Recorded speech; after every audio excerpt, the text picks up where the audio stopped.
how would you tell people that is honest? You personally, how would you decide? Well, interesting question. I don't know. I'd have to do some research on this.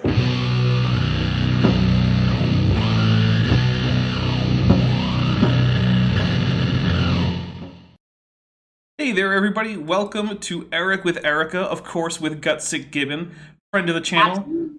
And I was just on your channel yesterday, wasn't I? Yes, you were, Dapper. We had a good merry We old did. time discussing Dismantled, which I'm sure is a shock to everybody, is quite dishonest. Yeah, well, you did No one label expected it. You labeled it as the most dishonest documentary you've ever seen, and yeah, I think that's fair. It's really okay. bad. That's the thing. Like, I was sitting there thinking to myself, I was like, yeah, this is a clickbait title, and then I was like, wait, is it a clickbait title? Like, The answer is yes, but it's an honest one. Yeah, I was like, yeah, okay, how clickbaity is it really? Because I feel like it's only clickbait if it's untrue, right? And then the more I thought about it, the more I was like, can I think of a more dishonest documentary? Probably Genesis Impact, but I've not watched it all the way through, so I can't say. Well, then the I've seen part remains true. This Because is you're not true. claiming it's the most dishonest ever. It's just the most dishonest one that so far you have seen. Right, this is a thus far situation. There's always room for improvement. All right, well, we're not here to talk about Dismantled primarily. We are, in fact, here to talk about Eric, Hovind, who is telling us about the evidence for the young earth, and who just finished telling us that the only reason anyone ever rejects God is because of sin, which, of course, is just code word for being horny, because for some reason the Hovinds seem to be obsessed with that. Because whenever you dig into what do you mean by sin, they're like, oh, well, maybe you want to have sex with your girlfriend or boyfriend, or then sometimes they'll even toss in things like bestiality for some reason. I'm sure there is absolutely zero to read into that. Yeah, absolutely. I'm sure all is well, and there's no reason to think any further as to why perhaps Kent of all people may be emphasizing those points. Oh, and by the way, I'm sure that those massages he was getting at Dinosaur Adventureland are just for his alleged broken spine. They're just massages, Dapper. How bad could it be? Well, I've been to Thailand. As if I. Yeah, so... the answer is quite bad. Right. Okay, well, with that, we have some drinking rules for this, because this is a bit of a drinking game. Now, first I want to say, guys, feel free not to play along with drinking game if you don't want to, or if you do want to but you don't want to drink alcohol, that's perfectly fine too. There is no pressure for you to actually drink alcohol. However, if you do want to, please do so responsibly. Don't do this and then go like drive or operate a forklift or anything. And also, the Dapper Dino channel does not in any way accept any liability or responsibility for injury to yourself, others, bodily dismemberment, destruction of property, death, anything like that, because you drink at your own risk, and we have warned you that it's probably a bad idea. This is where we also tend to make the joke where, like, even if you're drinking water, based off of the drinking rules that we use, there is still a risk. Oh, yeah. You can drink too much water. It's a thing. Be careful. Vandali 1998 for $1.99 says, was Godzilla vs. Kong a true documentary? Well, I'm going to say yes, because Godzilla won 2 out of 3 bouts. He cheated a little, though. I'm sorry. This is not like a boxing match where we have to play fair. This is an MMA beatdown. No, it's okay. It's okay, Dapper. That's fine. Like, okay. If you have to cheat to win, like, that's okay. Like, don't shame that here. But. I don't think there were any rules established, but the Sisyphean Bean. The Sisyphean Bean says, but can we sue Eric? Well, yeah, you can sue Eric. I just have no way to guarantee whether or not you'll actually win in that. So here's a fun fact about the United States. You can literally file a suit against literally anyone at literally any time for literally anything. However, that has no bearing on whether or not your lawsuit will be successful. So if you want to, you can sue me for having a silly first name. You can file it. Eric does strike me as litigious, though. I do feel like if you sued him, he would be upset and would counter sue. So I would say be rather careful with that. Yeah, there is that. All right, well, let's actually talk about the drinking rules, because we've been here for like 5 minutes and we haven't actually gone over them yet. So first, we take a drink whenever Eric says something that's so stupid that we have to preserve our brains by drinking. And I know that mostly I say that as a joke. However, I did recently watch a documentary about Kent Hovind while completely sober, and I had to listen to some Kent Hovind completely sober, and I realized, oh no, I'm not actually joking about that, because I thought my brain was going to leap out of my skull with some of the ridiculous nonsense I was hearing. Anyway, we also drink whenever Eric gets something actually right in terms of point of fact without it just being a quotation. As usual, this will continue to be more rare than you may think. Yeah. So we also will take a drink whenever Eric tells a story that didn't happen, whenever he mentions the National Socialist German Workers' Party or their leaders, activities, prominent members, stuff like that. We'll also take a drink whenever Mothra or Godzilla show up, which usually happens audibly. However, you guys can make it happen if you are a channel member. Any super chat that includes one of the kaiju emojis, there you go. Got that sorted.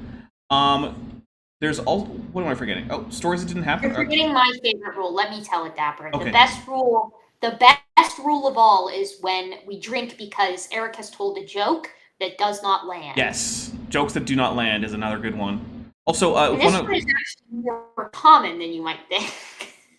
Yeah. Also, if one of us predicts the next thing that Eric is going to say is an argument, and we're right about that, take a drink for that.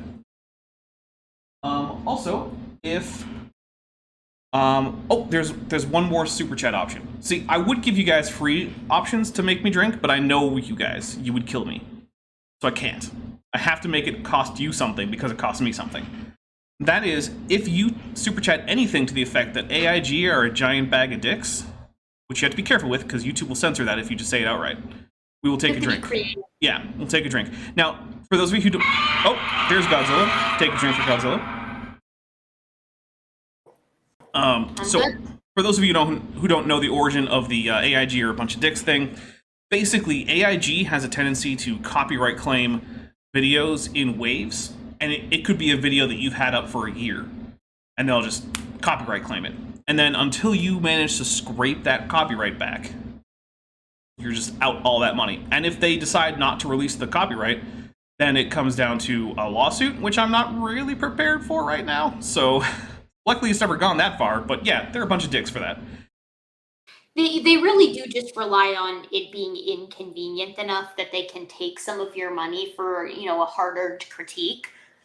Which is double insulting because that means that they've made money on their original garbage claims and then they are also reaping the benefits of a critique of said claims, which is just kind of annoying. Yes. We don't like to see it, do we, Dapper? We do not. All right, I think we're ready to get into Eric. Are we? Well, I'm ready. I'm always ready then. Here we go. I'm going to say that again for you guys out there because you guys need to hear things twice. Guys need to hear things twice, okay? The reason people, and I've talked to lots of them, I'd be happy to talk to you. Give me a call, send me an email. The reason people reject God and reject the Bible is never because of science. It's because of sin. Verses 19 through 21 go on and they explain. Okay, hold on. Was his emphasis on you guys need to hear the indication that that we were right about the horny and he's directing it at men? Yes, because as we all know, men are naturally more prone to sinning than women, because women are stupider. So it's nice because it's sexist to both. Okay. So men are evil, women are stupid. Yeah, exactly. Okay. That's exactly. Women are constantly at the mercy of men, and men are constantly at the mercy of their hormones. No one is capable of controlling themselves, which is why anybody who accepts conventional science is actually only doing so to satisfy a lust. A classic move, if I do say so myself. Yeah, well, look, nothing is going to give you more luck in your sex life than knowing obscure facts about evolutionary biology. Well, I mean, it's like I always say, right? Like, understanding evolution, this is the ultimate grift. right? Oh, yeah. Like, you can make so much money by teaching people evolution. I mean, think about all those famous evolutionary biologists that the average Joe can name off the top of their head. It's like more than the number of football players they can name, right? Right, Dapper? It might be for me. Okay, not including giant nerds. Right. All right, here we go.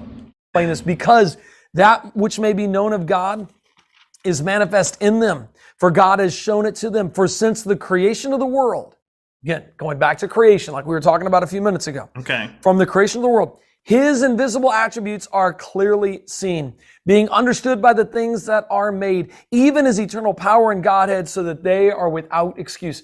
Who gets an excuse when they stand before God for not believing in God? Nobody. Why? That always struck me as a weird one, Dapper. I don't know about you, right? Because it's so easy to say, right? Like, yeah, everyone's got the opportunity. Do they? Did the Mexica people of Central America get the opportunity? Because I don't think so. Well, they did now. They do now, yes, but did they? Yeah, that is always one of the curious ones. And I will say that Christians who are, let's just say, who seem to have thought more about things like philosophy and theology, do tend to have ideas about what happens to people who never hear about Jesus or who might be incapable of accepting him for some reason, like maybe they have some kind of handicap or something that prevents them from making, a decision like that. And usually it's not just, oh, they just burn in hell. But I think it might actually be for Eric. I think Eric might be in the, well, I don't care if you didn't hear about Jesus. You at one point I don't know, lied to your mom, so now you're going to burn in hell. He does strike me as a tough luck kind of guy. Now, I have to say, Caleb Sherstead for $5 says, Skidfo Gab Era GIA, which of course is AIG are a bag of dicks, backwards. And he attributes this quote to Led Zeppelin's Stairway to Heaven, 1971. I don't think is an accurate quotation, but I like it, so I'm going to drink anyway. Oh, that is a notorious example of devil music, right? Oh, yeah. I mean, Led Zeppelin was all about trying to get people not to be creationists by saying things like that backwards about organizations that didn't yet exist when they were writing the music. Very forward thinking. They're a very crafty bunch, those rock and rollers. All right, here we go. Oh, and for $4.99, Vandelli1998 says, I will trade you one of my Erika Gutsa Gibbon cards for someone's Jackson Wheat trading cards. You know what? There should be trading cards for all of us. I did find out that there's a YouTubepedia or something like that. And well, I found it because I was searching for a link to one of your videos about the Lucy specimen of Australopithecus afarensis. And for some reason that popped up, and we both have entries on there. Oh, beautiful! Someone took the time they're even referenced. There's references to our community posts and videos where we divulge various details. Like it lists your the month and day of your birthday, and it like links to a community post where you said today's my birthday. My God, that's actually very impressive. Whoever's done all that work, thank you. Yeah, good job. All right, here we go. They knew and they suppressed the truth. Because although they knew God, there it is right there. Verse number 21, the very beginning. Because although they knew God, they did not glorify him as God, nor were thankful, but became futile in their thoughts, and their foolish hearts were darkened. Professing themselves to be wise, they became fools. And then it goes on to talk about it. See, that phrase there makes me think that maybe, and I'm not a biblical exegete. I'm not here to give people their theology. But maybe what's actually being talked about here is people who did believe in God, and then maybe that's the people who knew and could see God in the various, bits about the nature and the heavens and whatnot. I don't know. I just feel like maybe if you went that way, it would make it a little bit less of a, what everyone who disagrees with you is thinking kind of route, which is extremely rude. And really, if you're trying to get people to become Christians, telling them that you can read their minds and you know them better than they do, and that they only believe the way they do for wicked intentions, I don't know. It might not be the best route to go down. It's quite no true Scotsman, isn't it? Right? Like that sure is convenient, right? That you manage to write off anybody who disagrees with you as having had their heart darkened. Yeah, That's very convenient.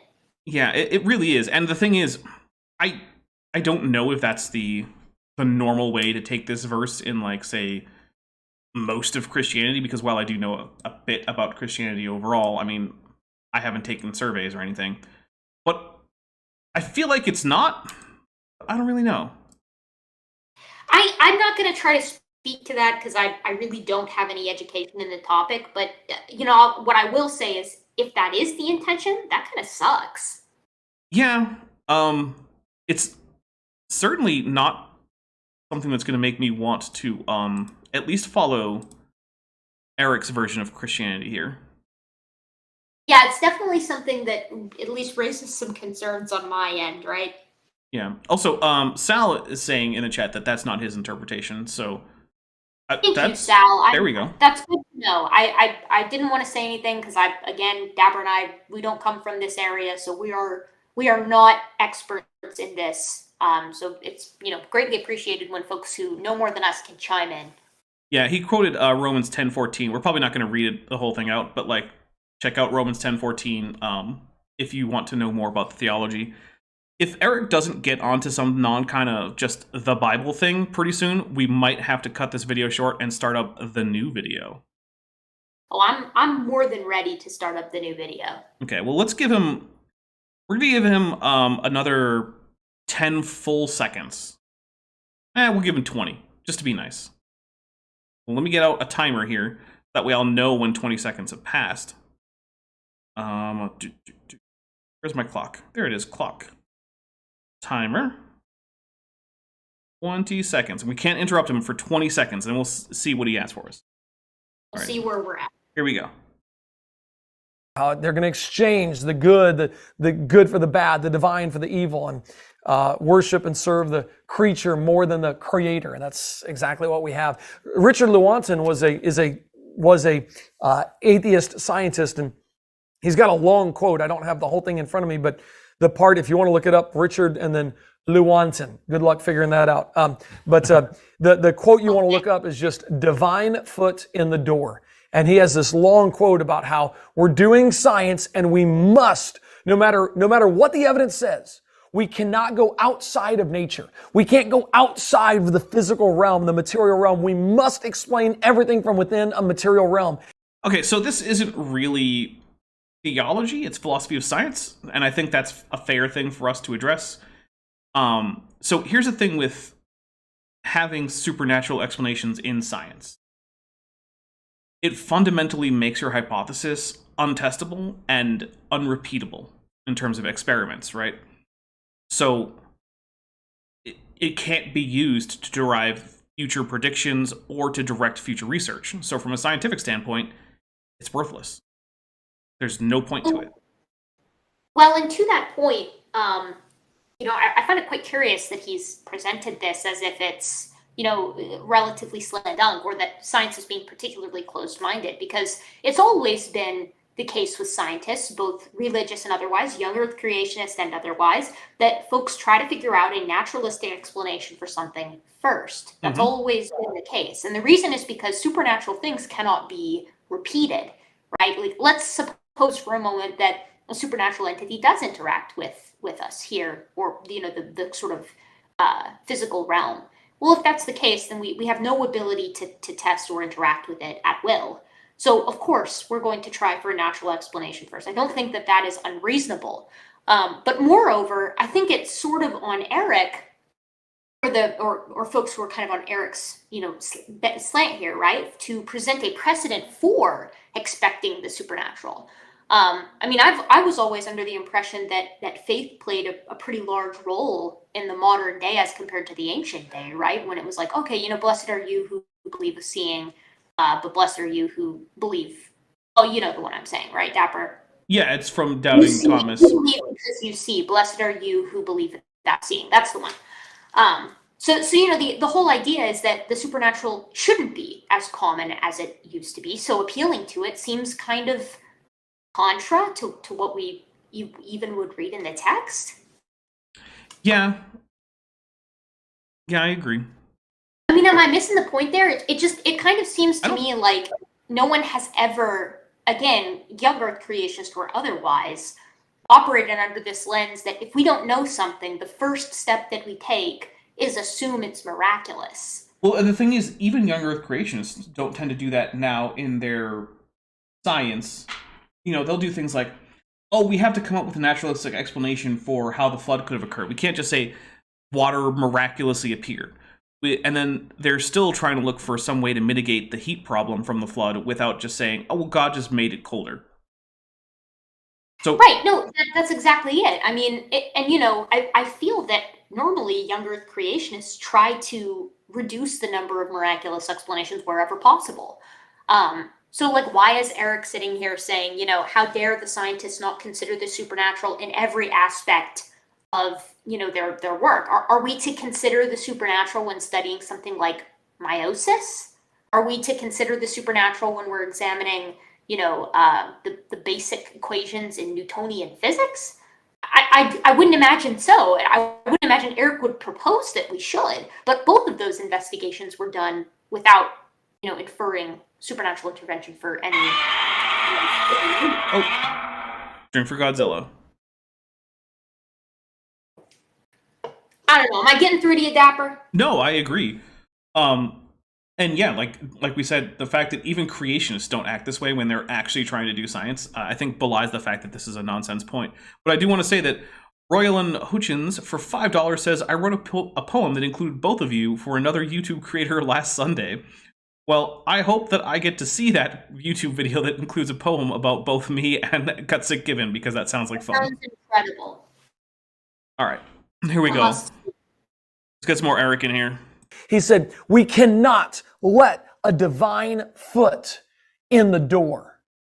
And I find that ironic because all of science, every major branch of science, every single one was developed. And we're talking chemistry, biology, all of them was developed by people who wanted to discover God's design in the universe. It depends on how broad you are, right? Like if you're like biology, then I guess sure, if we're being that broad, because most of the branches of sciences that are now practiced go back to like Enlightenment Europe, because that's when sort of like the scientific method was sort of developed and people were mostly theists at the time. But like if you zoom into like narrower things like say evolutionary biology, that's a branch of science, right, Erika? Oh yeah. I would not say that that was established by a Christian or even necessarily a theist. I believe by the time that Charles Darwin was working on it, he was at least a deist, and I think by the time he published, he was an open atheist. As far as I'm aware, Darwin, when he published the Origin of Species, he was still a practicing deist. I don't know about the sort of intricacies of what he was thinking. I'm not sure anybody does, unless he's sort of confessed that in letters here and there. But at the time of publishing on the Origin of Species, and I believe even several years later with The Descent of Man, he was still religious. It wasn't until later in his life that he sort of abandoned it. But that being said, I would challenge. Drink from Mothra. Drink. I would challenge any of those Christians, any of those young Earth creationists or old Earth creationists or theistic evolutionists or people who are on their way to being agnostic. Show me any of them appealing to miracles. They never did. Well, that's another thing. Even the people who were the most devout, like we have, say, Isaac Newton, who spent far more time writing theology than he ever did writing science. You go read Principia Mathematica. It's not about miracles. No, it's really not. In fact, if memory serves, the conceit with Linnaeus and others like him, a lot of these early naturalists was they wanted to discover God's creation, but they wanted to discover it under natural means. That was the whole point. Right. We have a couple things to announce. First, Tiktaalik has joined the channel at the level of Amity Out, so anyone who's a channel member, send him some the tetrapod with the top hat emojis to welcome him to the channel membership. Also, Ian Chen for $7.99 dues says, I laugh when Erika says a YEC has a BS in some science. In my mind, I'm going, yeah, they do, but I'm not sure Erika is thinking what I'm thinking. Ian. Thank you, Ian. Ian is always a fun guy to have pop into chat. Always Ian get something is funny. always fun. I feel like I don't see enough of Ian, but I'm glad to hear that he's doing well and still cracking jokes. Well, we got to see. I'm almost never likely to recommend a debate with Nephilim Free, because listening to Nephilim Free is basically like rubbing ground glass into your eardrum. But I will recommend Ian Chen's debate with him, because he made Nephilim Free rage quit in record time. But I will warn you, maybe don't watch it at work unless you're wearing headphones. It is definitely an experience. Oh, yeah. And I'm sure I would be surprised to learn that anybody here is, a raging Nephilim Free fan. But if you are, I definitely steer clear from this one. All right, here we go. And that's how these entire fields of science were born. And since then, they've been hijacked. Oh, no. And now these fields of science, I mean, how many times are we going to hear, well, we're still looking for the evidence of evolution? Well, you're never going to hear that except from creationists. Look, I can't think of a single time that I've heard that. And So- I'm in academia. this is actually something I pointed out to Peter from Paleologos, which you might be in the chat. He sometimes is. If you are, hi, Peter. Love to see Peter. Oh yeah, look, I like Peter. Peter's a good kid. He's on my short list of creationists who I'm on both good terms with and whom I personally like. My list goes Sal, Peter, and Bread of Life. That's my list. I put Cindy in there too. Oh, okay, but I've not interacted very often, frequently with just Cindy. Okay, that's fair. Yeah. Maybe I would put Cindy on. I do what I've seen of Cindy. I very much enjoy. Cindy is a sweetheart. But anyway, when I talked to him with Jackson Wheat after the fact, we chatted for a little bit longer, and I pointed out that in his critique of a PBS Eons video, he kept saying things like, well, this doesn't really prove that humans evolved from Australopithecines. And so I said, but that wasn't the point of the video. The video assumes that this is the case, because for basically the entirety of the scientific community, it is already been established. Like, there's no one's going around trying to prove that humans have non-human ancestors. We settled that over a century ago. This is no longer a question that people are realistically asking in the actual scientific community. So you shouldn't pretend that everything that you see is doing this. And it's a similar thing with Eric. Eric sees things like, a new dinosaur documentary coming out, and he thinks, oh, drink for Godzilla. And he thinks, aha, see, this is how they're trying to convince people that evolution is true. But it's not. They're assuming that everyone watching has already accepted evolution, because that's what the scientific consensus is and has been for a while now. People are trying to prove evolution as much as they're trying to prove that the germ theory of disease explains many infectious diseases. Right? Like when you go to the doctor and he takes a swab of your sore throat to see if you have a streptococcus infection, he's not doing it to prove the germ theory. That's already been kind of taken care of. We don't worry about that anymore. Well, and something to that point that is interesting that I don't necessarily think is appreciated is that, yes, evolution is used, and the mechanisms behind evolution as a theory are utilized in effectively every ecological study or study involving wildlife or lab organisms that's been run. And these experiments frequently do see successful predictions and fulfilled hypotheses. And when I say frequently, I mean more often than not, overwhelmingly so. Now, I would say this is probably the case because what's published is usually successful work. But this is equating hundreds of thousands of papers over 150 years. I would say that stands as sort of a testament to these ideas more than anything else. I don't think any other scientific theory can kind of put that feather in their hat. I mean, I'm loath to say which theory is best supported because I don't know how to compare. This always seems to be like apples and oranges. But I will say that evolutionary theory is extremely well supported, and it has had ample opportunity to be falsified. And on the other hand, young Earth creationism has been falsified many, many times when its predictions did not pan out. And then things that used to be things that creationists said, oh, we predict that this will never happen, have suddenly just become predictions of creationism, like nested hierarchies in the classification of life. I remember not that long ago, I was around for it, when creationists were like, well, that's not real. You know, there's not this real nested hierarchy. We don't really expect to find transitional forms. Things didn't speciate. And now they're like, oh, no, we always said that was a thing. No, Yeah, no, and it can be a little insulting sometimes. You almost feel like you're getting gaslit, right? When you're talking to, some YouTube creationists or viewing the work of some professional creationists who say things along the lines of like, well, this is what creationism would predict. Keyword there, would. Because did it do so? If so, where? It's all these retrodictions that are sort of acting on the past, saying, yeah, creationism would expect that according to the current model, which was formulated on the basis of accommodating these previous discoveries. That's not really how models work, which is something that I think Gabber and I both try to bring to the attention of people as often as possible, which is that, the model has to exist prior to the experiments, right? Yeah. In order to show sort of independent support for it. Now, that's not to say that you can't take a model that's been tested and say, and this also fits copacetically with previous observations. You can certainly do that. You can. But the model has to stand on at least one prediction that exists prior to testing, that testing is then carried out by the predictor. That's a key point, because something that's often pointed to is the work of Nathaniel Jeanson, who does not evidently test his own work. He just expects the conventional scientific community to do it for him.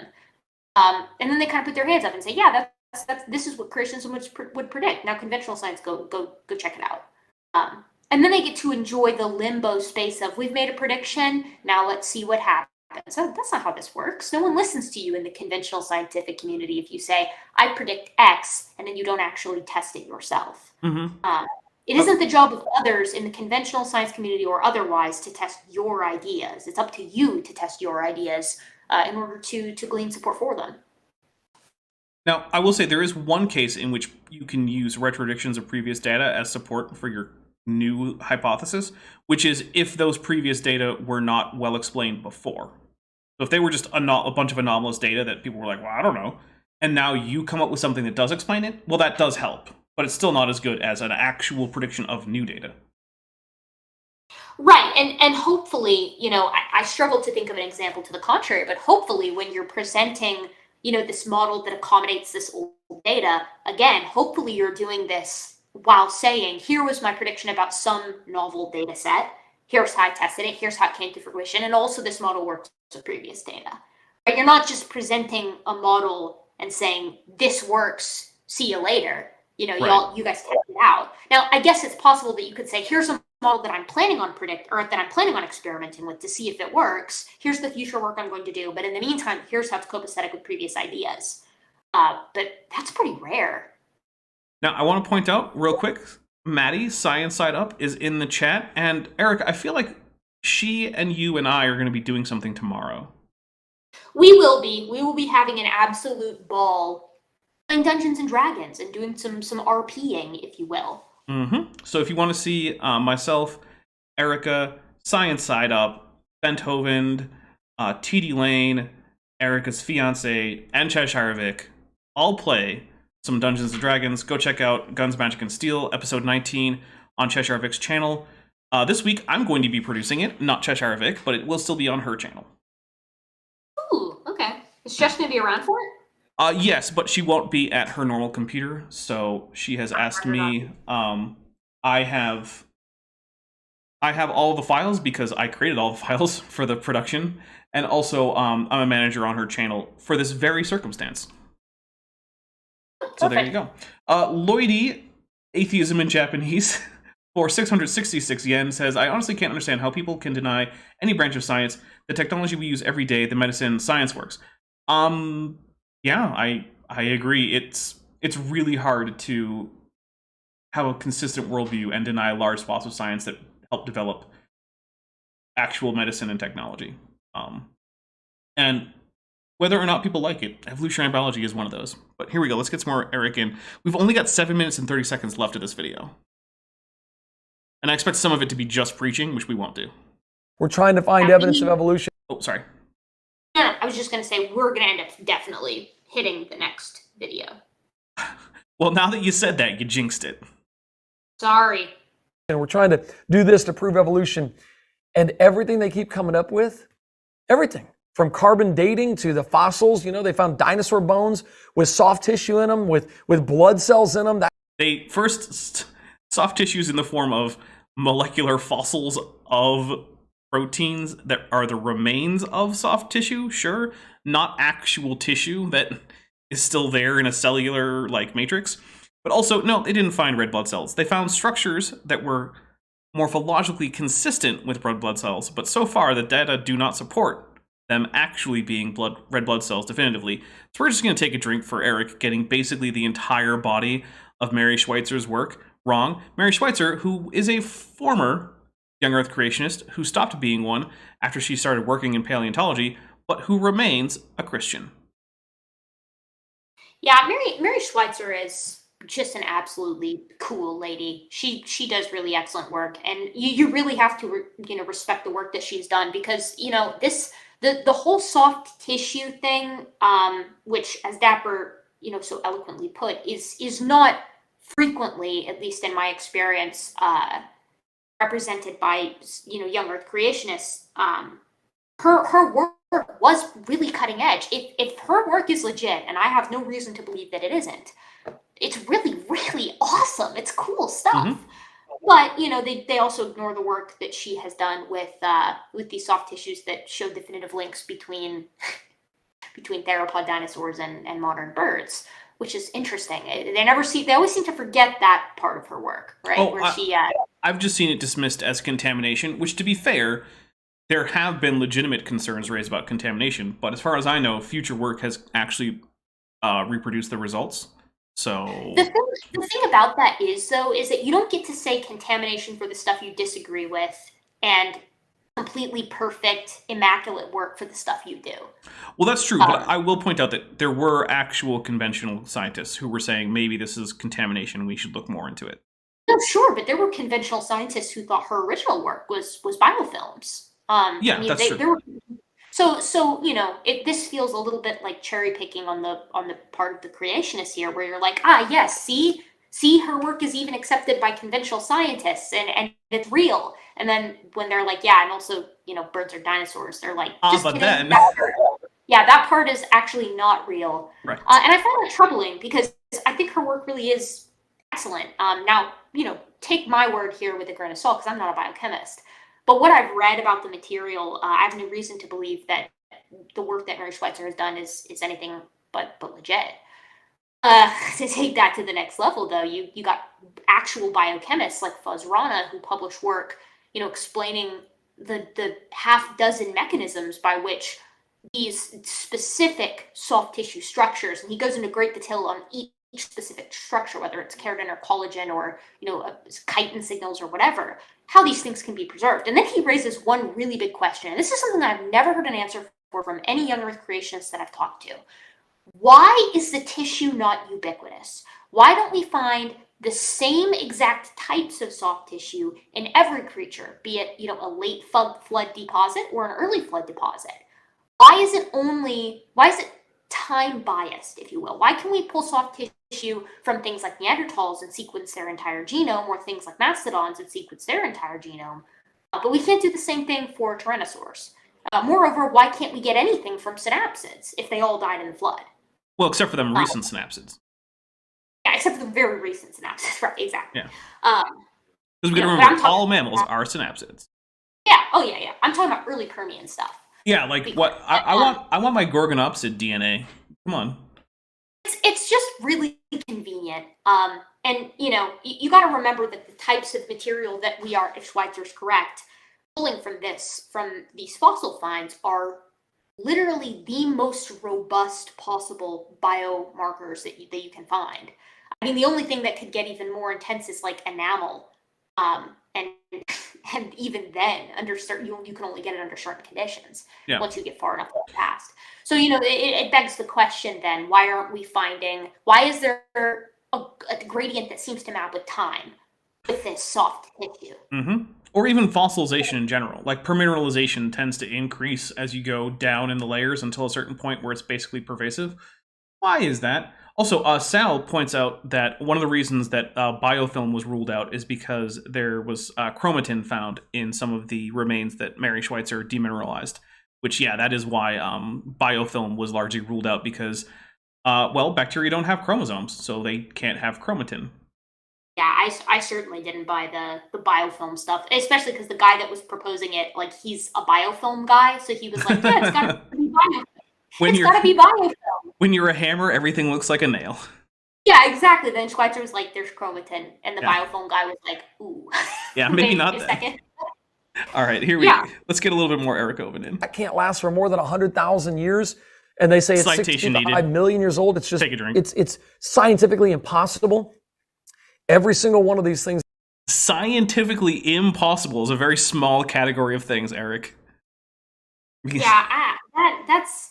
But you know, this is what you get when you got someone like Eric. You know, he is like a demonstrable layman coming out here and parroting the stuff that he's heard. So it's like I do cut him a little slack, but I cut him less slack given the amount of confidence that he's saying. Like, you think the guy would have brought a notebook or something just to make sure he's getting it all right? Yeah. All right. That we keep finding in science shows us over and over, you know what? The one who created it told us how he did it, and he didn't lie. He tells us what's going to happen at the end and what you need to do to get forgiveness for your sins. And he's not lying about it. You need to repent and you need to trust in Christ. And he's for real. There'll be a judgment day. It's coming soon to a city near you because of sin. Matter of fact, we skip John. So we're going to skip a little bit until Eric stops preaching. And if he doesn't stop preaching pretty soon, we're just going to switch to the next video. Because this is not a platform for Eric to preach on. I don't care if Eric or anyone else decides to be a Christian or a Jew or Hindu or an agnostic or an atheist, as long as they're not denying science. Basically, and Dapper, you and I are on the same page there. I am sure you feel the same way, but sometimes I get some flack from the not usually the agnostics are always chill, but from some of these atheists out here who really want religion dunking. It's not if you want that, fine. It's just not going to be on my channel, right? Like my channel's a science channel, as is yours. Yep. I'm not out to make any claims about theism because I am a card carrying agnostic. I'm not out here simply because I'll say this. I actually kind of fell into a sort of theological debate the other day, and I realized, this is why I don't talk about it on my channel, is because I've never actually seen a theological debate go well, so I don't want to have them. I have positions. You guys don't get to know them because it just invites the debate. And it's not what my channel's about. You guys can know my position. It's that I don't know. Yeah. Just shoulder shrug is the summary of Erika's position. I actually think I'm even more of an apathist than anything else. It's like I don't know, and I also don't really care a lot just because I don't think one can know. So, that's probably about as much as you'll ever hear from me on the subject. So we got a strong apatheistic agnostic here, huh? Okay. Oh, yeah. And a very apish apatheistic agnostic. One might say 100% ape. One might say. Not if you're Dan Binnell, but one might say. All right, here we go. It might come to me in just a minute. Wrote a book called Intellectuals. If you look up the book Intellectuals, it's not John. Anyway, maybe it is John. In Intellectuals, he examines the life of many influential intellectuals throughout the world, throughout history. And he asks the question, was it a worldview that developed the way they behaved? Hitler and Stalin and these guys? And he said in this book Intellectuals, no, it's actually the way. Oh, we got a National Socialist German Workers' Party reference in there. Take a drink.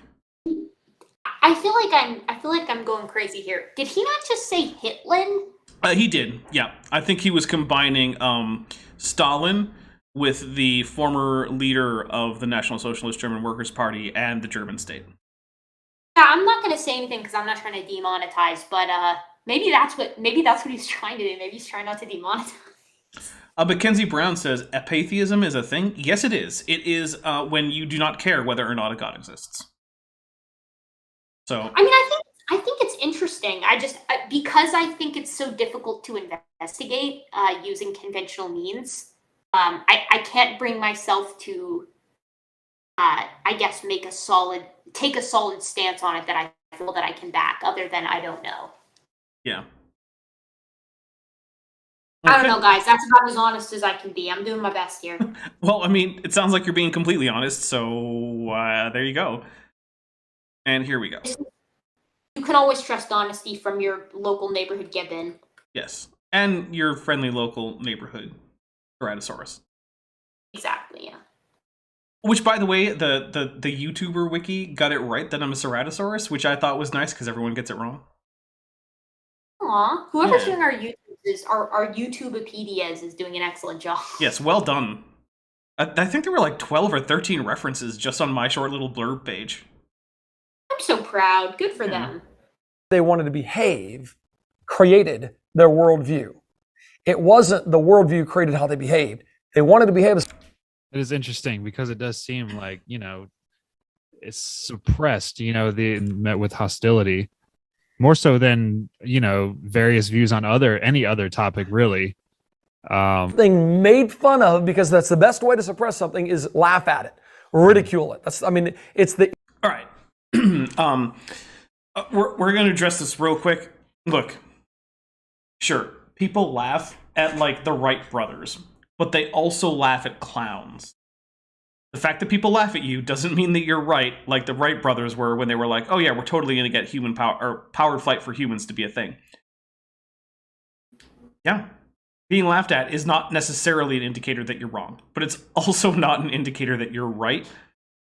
So Yeah, I feel like Eric wouldn't, I feel like Eric wouldn't walk out of here and, were he to take a tumble down, a flight of stairs, he busts up his leg, and then he gets told by an astrology person, right, a homeopathy specialist, who tells him that no, they actually can use the stars to give a much better cure than setting the leg by a conventional scientist, would actually give to Eric, right? And Eric would certainly laugh at that, right? That doesn't mean that this homeopathist is correct, and I don't think that he would make that claim. This is the annoying thing, right? Is that it's always, or rather, it's never possible to standardize these kinds of positions. yeah. And by the way, in case you guys hadn't noticed, we just switched videos because I'm done with that video. So yeah, this is now on the origin of kinds by means of a creator. An interview between Eric Hovind and Dr. Anthony Silvestro. Proper. Yes. How bad is this going to be? So I don't know. I watched the first like 2 or 3 minutes of it, and then I skipped into the middle to see if it was still doing sciencey stuff, and it was. And that's all I know. But I'm expecting it to be pretty bad. Total grab bag. Awesome. Oh, and there we go. Okay, so here we go. Charles Darwin's book was entitled On the Origin of Species by Means of Natural Selection. What's that? Got nothing. Oh, but we're going to drink because he's getting this right, so. I can't Or- see anything, is what I'm Oh, you saying. can't see anything? Oh, can you hear it? Here. No, that's what I mean by I got nothing. Oh, did you click on watch stream? Share my screen, turn on I don't see that as even an option. Okay, give me a second, guys. We got some technical difficulties. I'm going to unshare this and then reshare it. It's almost the hour. We could do an intermission and grab another drink while we fix it, too. We could. Just double check right now and see if does anything show up for...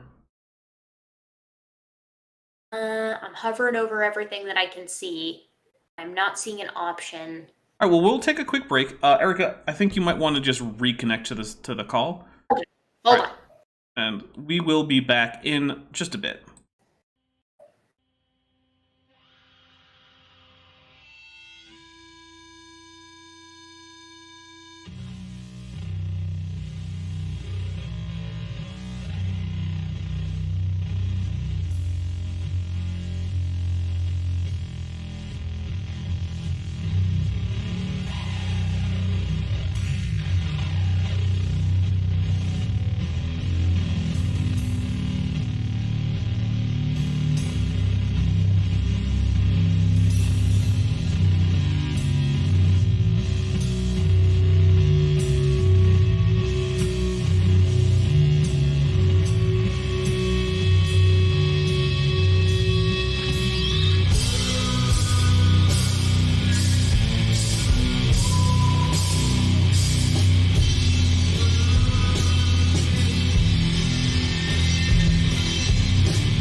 And we are back, and Erika can once again see the screen. I rewound it to the very beginning because, look, we only got through like 3 or 4 seconds of it, right? But before we continue on, oh, and I don't think I have Erika back. Nope, No, that's I'm me. here. No, I mean on screen. I mean on screen. Oh, okay. Yeah. Your lovely avatar was not showing up. Oh no! You have to make sure the avatar showed up. Yeah, actually, I should probably just get like a full-bodied avatar and put it in as like an image source for when you're not on camera. Because That would right be now, fun. it's just like the little circle of your Discord avatar. So you can send me one, or I might just rip one out of a video. I could make one. You just need what, like a standing up gibbon? Whatever you want. All right, but before we get going, after we do a little bit of a behind-the-scenes talk in front of the screen, the scenes. That's okay. They're fine. Yeah, they get it. I want to say that I am still trying to get my Patreon up a bit. We're hoping to get it to 400 a month. When it's there, this channel will be running no longer at a loss, which it has not always run at a loss. It goes up and down, but it will, at this point, comfortably be at a reliable profit on the channel, which means that there is no longer like an expiration date on the channel. Because the channel started with an expiration date of like 4 or 5 months from when I started doing like consistent 3-week uploads, and every single month that expiration date has extended out. It basically gets farther away faster than it shrinks, but I would like for it to just be a negative number. That's what I would like. That would be pretty sweet. Yeah, so that would help a lot. I am pushing the Patreon mostly because it's easier to track the actual number than it is on channel memberships, because Patreon is a little bit better about keeping track of that than YouTube is. But it ultimately doesn't matter which one, if you decide to do one of those. If you do decide to join either the channel or the Patreon, you'll get something about like 2 or so months. Actually, now I think it's closer to 2.5 months worth of early access videos. I have stuff right now on early access that will not come out until June for the public. Ooh, damn, you're getting on it. Yeah, I think there's about 10 or so videos right now that you could have watched on my channel if you were a supporter. Also, you get access to the patron and member-only Discord, where we pretty easy access to me.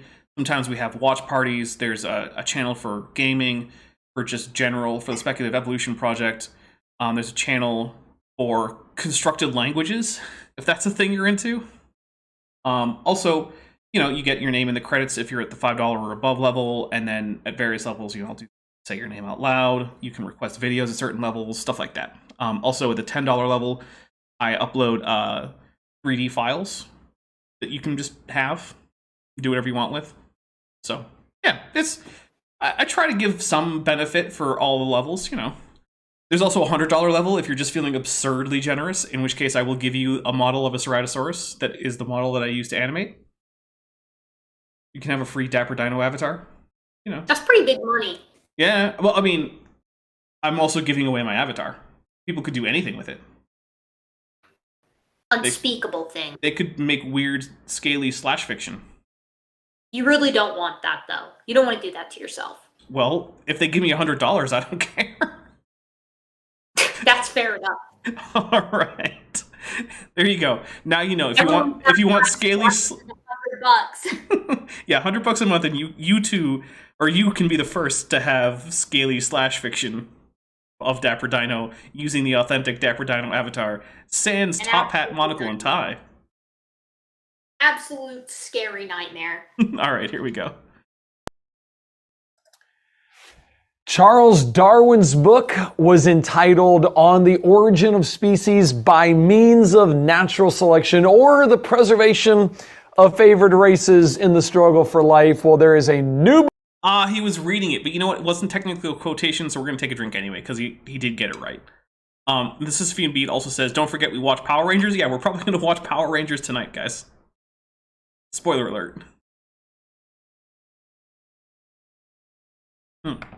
Which also reminds me, a week from tomorrow, my Power Rangers RPG starts streaming on Top Hats Off. It's got me, it's got Maddie, it's got Smitty, who's in chat a lot, it's got a couple people you probably don't know. It will eventually have Benthoven, it has TD Lane. So, Benthoven recorded a cover of the Power Rangers theme song just for us. So, It'll be cool. All right, here we go. book in town that's fixing the damage done, by Oh, goodness, the damage. by that book to society, to people's thinking in general. The book is entitled On the Origin of Kinds by Means of Creator God and the Preservation of Souls in the Struggle for Eternity by author and speaker Dr. Anthony Silvestro. That title is an actual cringe fest. My goodness. Like, you could have just left it on the origin of kinds. You could have just left it. Yeah, it just gets cringier and cringier the longer it goes. Oh, drink from Mothra.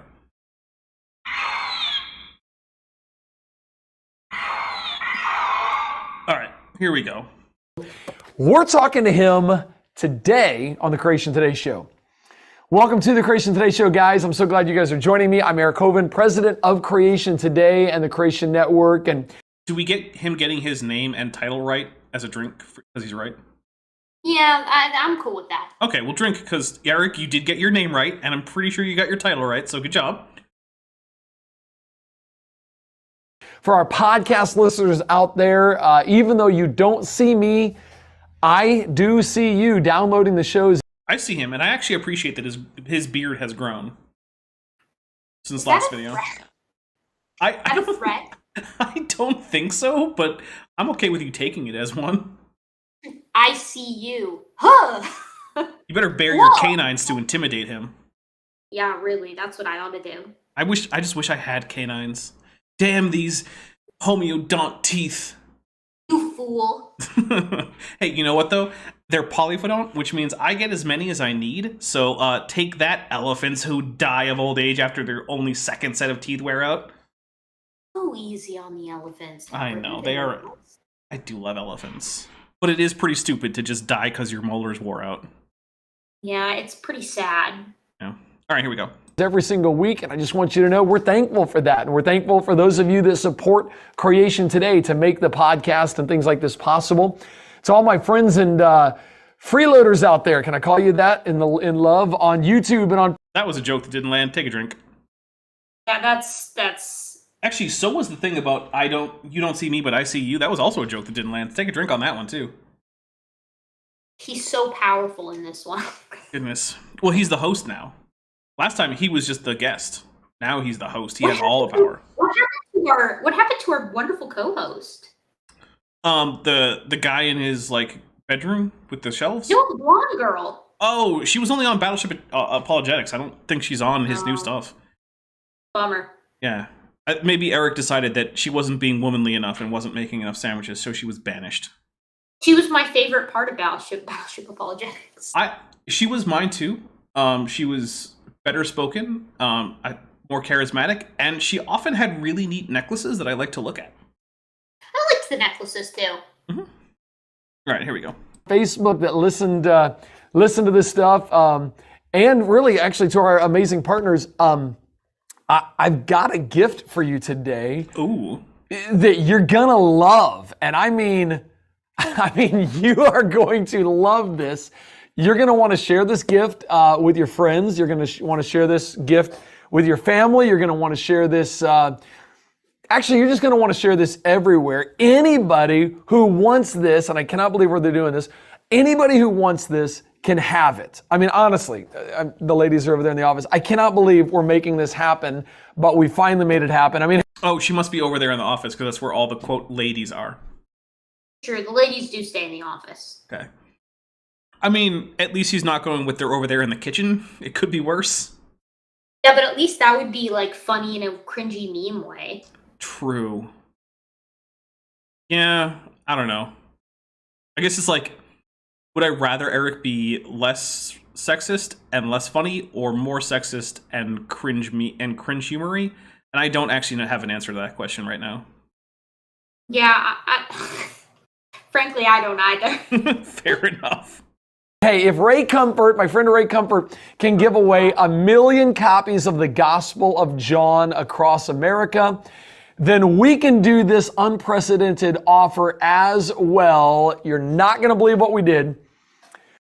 Okay, I'm just going to say, you can get free whole New Testaments pretty easily.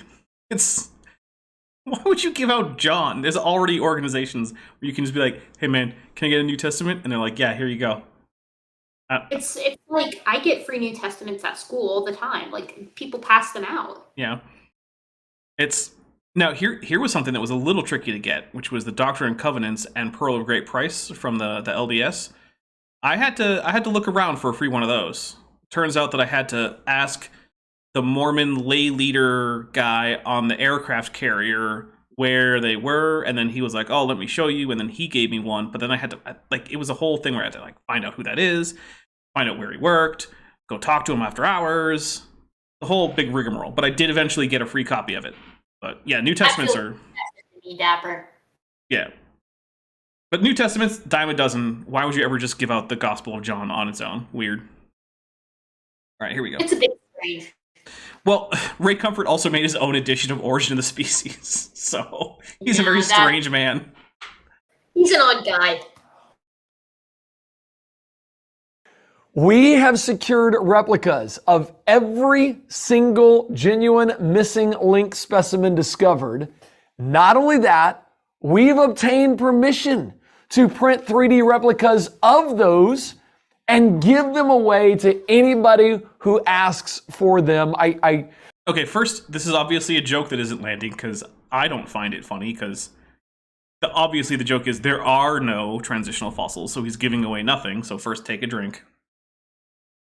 Damn, for a real split second, I was like, wow, what a great offer. That's probably speak how much I've had to drink. But here's another thing. You don't need permission to 3D print fossils. Well, I 3D print fossils at my house. They're free on Morphosource. So the thing about stuff like fossils is a description of a fossil and its actual shape is just a fact. You literally cannot copyright facts. So if you make a replica of a fossil in 3D, you don't need permission to do it. And if you 3D print it, you don't need permission to do that either.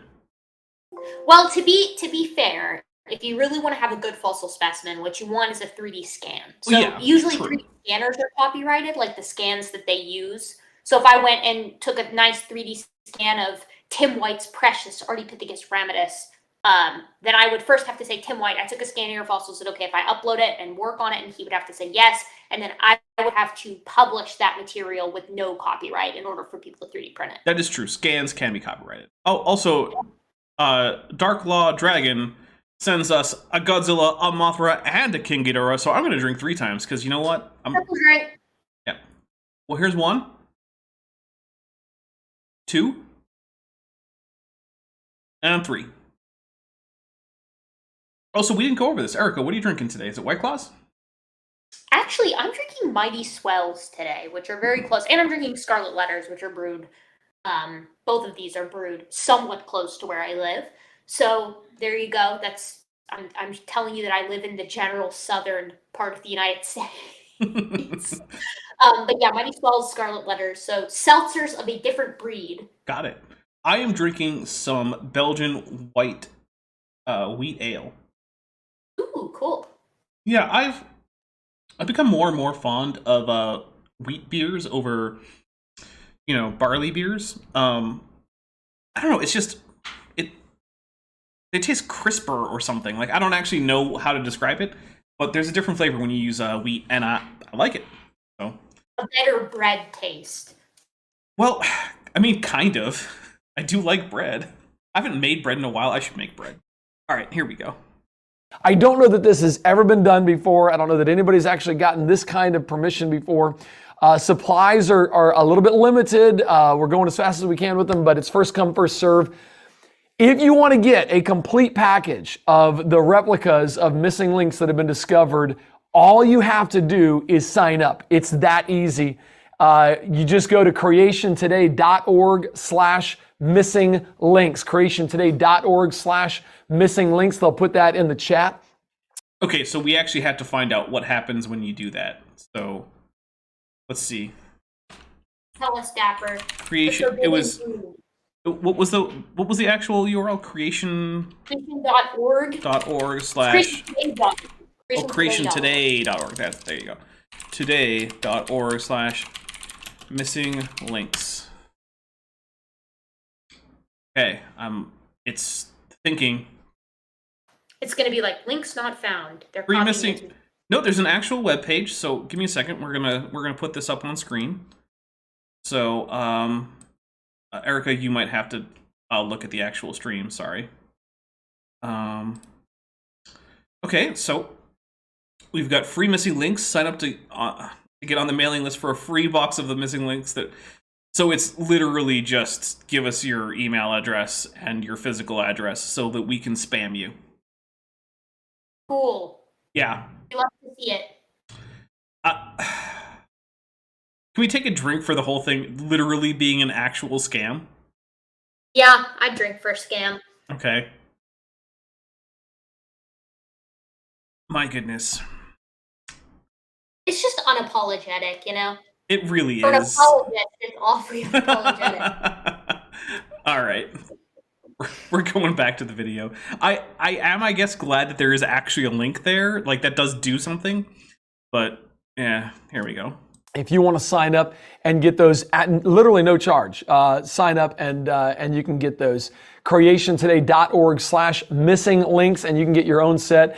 I mean, the reality is, I think it's good for you to study these things for yourself. I mean, you deserve to be in the know, and honestly, that's what the Creation Today show is all about. That's what our ministry, Creation Today, is all about, is giving you knowledge. Knowledge is power. The truth will set you free. And so we want you to... Oh, yeah, that's true. So we'll take a drink for knowledge is power. Good job, Eric. All right, here we go. To understand and study and know these things. So go to creationtoday.org/missing links if you want to get those absolutely free. We'll get those to you. Hey, my guest today is author, speaker, and all-around good guy, Dr. Anthony Silvestro. Doc, man. You added an extra syllable there, Eric. It's Silvestro, not Silvestro. What are his credentials, Dapper? Do we know? He's an author. Yeah, but he's a doctor. That's what we've been told. Well, I assume that if he had relevant credentials, they would be listed in the top right. Well, isn't that interesting? Yes. So he's probably a doctor of something, or maybe he's a doctor of Christian education, like Eric's father. Kent. Sweet Kent. No, remember, child and spouse abusing Kent, who has, how do we say this? I'm being very facetious. Okay, I'm trying to find... Hovind is a monster as far as I'm concerned. What he's done to his ex-wife and what he has done to children is just inexcusable as far as I'm concerned. I don't think anybody should be giving him a platform. And two of his close associates are sex offenders as a result of their activities with children. It's not a good situation, but yeah, it's pretty bad. Anyway, here we go. But you know what? I'm going to give Eric props. He kicked his dad to the curb the second he could, which I think was a great decision. We can respect Eric for that. Yeah, because the thing is, that's not an easy thing to do, right? And no, it's never easy to cut out toxic people, whether they're friends or family. It's not easy. So, props to Eric for that. I have a lot of criticisms for Eric, but I appreciate the strength of character that it took to say, no, this guy can't be in the life of myself or my children or my family in general because he's just too horrible. So, you know what? Good job, Eric. That's legitimate, heartfelt. I'm glad that you're out of that situation. Unironically doing better than some YouTube creationists. Yeah, true. Here we go. Welcome to the Creation Today show. Hey, thanks for having me on. No, seriously, this is a joy. I mean, your bio is even on the Answers in Genesis website, and that's actually not that hard to do, but okay. That tells me about everything I do. Seriously, I'm just gonna take a drink for how dumb it is. It's like, oh my goodness, your bio's on the AIG website? Yeah, that's easy. You're a big deal when AIG says you're a big deal. So no. I'm thrilled to have you on the show today. No, it's great. It's great to be on, and we just love your ministry and what you guys do, and so we just hope to continue carrying that torch. In the well, your book is absolutely fantastic. It's kind of a good beginner book to understand a wide variety of things. I know you spent a lot of time on this, but On the Origin of Kind by Means of a Creator. Okay, I have to have a poll here. Okay, this is going to be, should I put Origin of Kinds on my Amazon wish list? Yes, no. Do it. I think it's funny. By the way, if you put yes, that means you have to buy. No, I'm kidding. Yes, Oh, hey, Elusive Man is here and says, "What's up, Dapper, Erika, and chat?"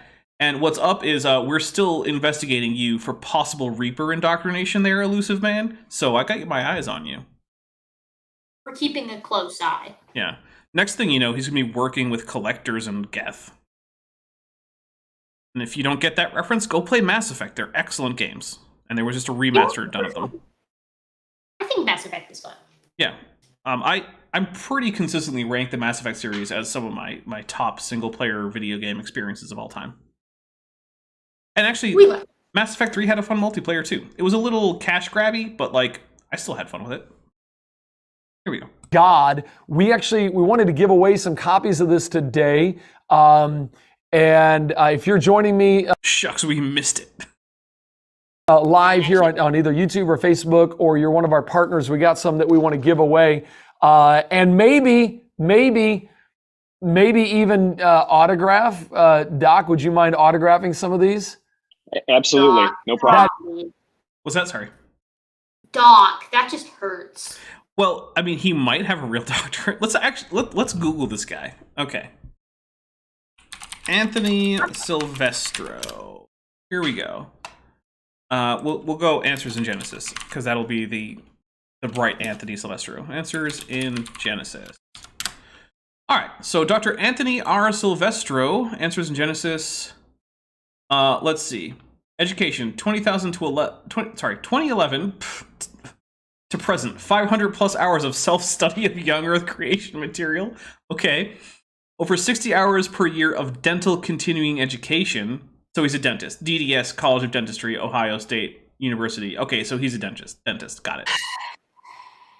I don't know why I'm surprised. I'm not surprised at all. Oh, Eric Chamian says, pity the Geth. Wait, that's not right. Also, that was for 20 US. And by the way, the Geth are, by a decent margin, some of my favorite video game antagonists. I love fighting the Geth. I would play a whole trilogy about just shooting a bunch of Geth.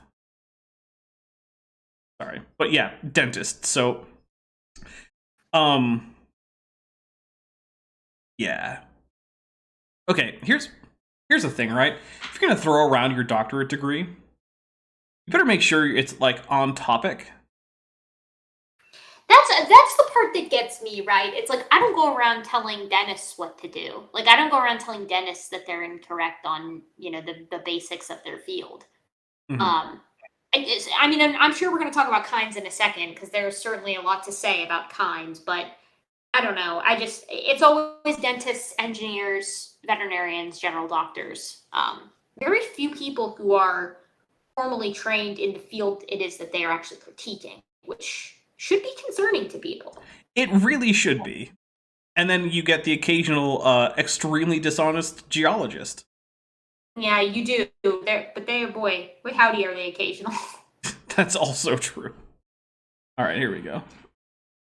That'd be cool. Okay, so we want to do this. The book's called On the Origin of Kinds by Means of Creator God and the Preservation of Souls in the Struggle for Eternity. A great overview that covers a variety of really important topics. Okay, this is off topic, but I want to know where it is that Anthony Silvestro is, that he has such a cool pine tree on the one hand and then a bunch of palm trees on the other.